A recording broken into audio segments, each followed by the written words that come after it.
taică mi-a murit, el l-a chinuit și pe el mult. El a spus că nu a fost ofițer, el a spus că a fost în cadrul armat. Eu eram în turnul Severin, dar el era acum la Brașov și îi spune, mă, Darius, au intrat rușii în România. El într-o lună de zile a învățat limba rusă.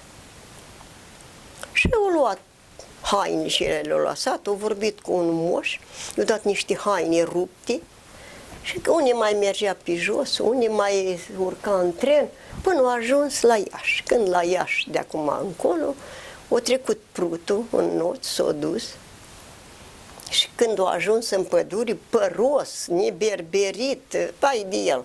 Și au văzut niște oameni prin păduri, că acolo sunt multe păduri, că e Codru, eu sunt de la Codru. Și zice, măi, taică mă striga pe nume la oamenii și ea. Dar oamenii și ea zice, mă, ăsta e un șpion. Să fugă, că ce zice? Și că încolo, zice, măi, eu sunt Darius. Și pe urmă s-a dus și-a vorbit și-a intrat în comună, acasă, și când a intrat în comună, imediat a venit și l-a ridicat și l-a dus să-l berbelească, să-l tundă. Îl întreabă, ce grad ai avut? N-am avut niciun grad. Și tot îl baga în mașină și trăgea așa, baga în mașină și trăgea de așa când dă, că el o simțit că vine ceva așa. Și când a pus mâna și a văzut sânge, era un jdan care și când s-o sculat și când i-a dat câteva palme, și pe urmă repede i-au luat și l-a scos afară pe el și pe urmă l-a trimis pe front. De pe front a venit fără mâna dreaptă. Și a stat mult timp el, președintele colhozului, și după aceea a murit. Ce să faci? Asta e, toți murim, nu rămâne unul. Și mama era acolo în localitate? Acolo, da. Ea n-a fugit? N-a mai plecat ea. I-ați mai întâlnit?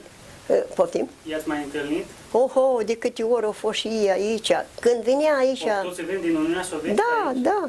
Veneau aici și așa plângea când era vorba, așa bucurie avea când venea, dar când pleca el înapoi, așa plângea, dacă el a făcut școala la Iași, plângea din nici, nu știu. Zice, mă duc iarăși. Cel mai mult am suferit când ne zicea venetici. Noi nu puteam ca să facem ceva, să ieșim în evidență că ne dădea peste nas că suntem niște venetici.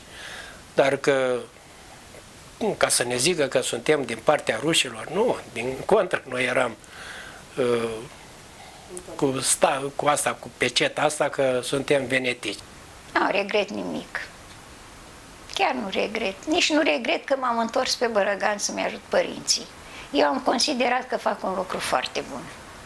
Că ducându-mă din acei 380 de lei care îi luam noi, că 400 era salarul, 20 era impozitul și pensia pe care o contestă ăștia acum, dar noi plăteam de atunci pentru pensie,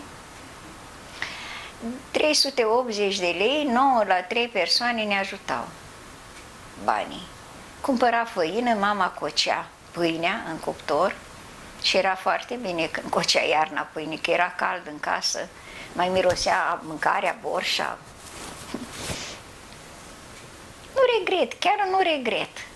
Știi, mă, câteodată cu nostalgie mă întorc în trecut și